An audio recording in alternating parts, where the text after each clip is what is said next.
The ad hoc teachers under the banner of the Federation of All School Teachers of Meghalaya today organized the sit-in demonstration in front of the office of the Meghalaya Board of School Education at Lower Lashmere in Shillong.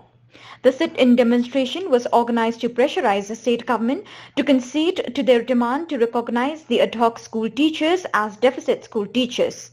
The sit-in agitation will continue till the teachers' demand is met. So as not to disturb the students who will appear for the MBOSE examination, the Federation of All School Teachers of Meghalaya has decided that only 5 teachers will take part in the sit-in demonstration. Naduk mentas nging syong ni haka indefinite strike kabumut bangin syong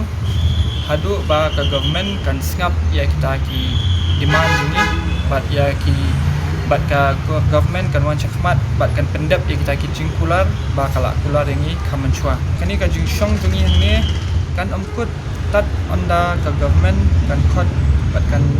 ya kan khot penyekran ni bat kan ai haka khot sada kabalong black and white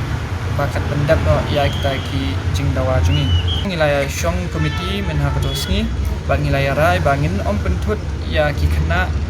lani ya ki kemi pa tingin one bangin syong ni san ngut man kasni on rotation itu ki bahab bali up exams kendi up exams bat itu ki ba lunch ki bomdon kam up exams ken one bangin syong ni kumkin hoi kai ngidon kam bangin don hapo jong ki classroom om bangin don haki surok bangin syong bumi ha ba jong kanika office MBOSE tilada ka government ka menti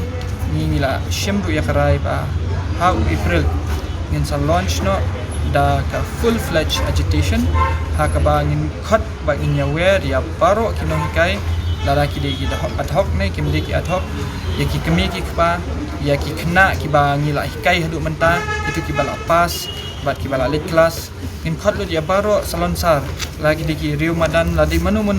kila bakin dia one bakin dia join lang ya kan ka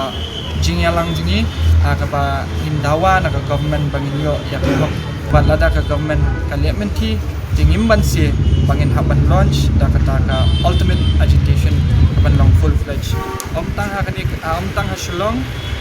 ndai ingin launch tu ha baro ki districts jong kanika jela jingi kan Meghalaya.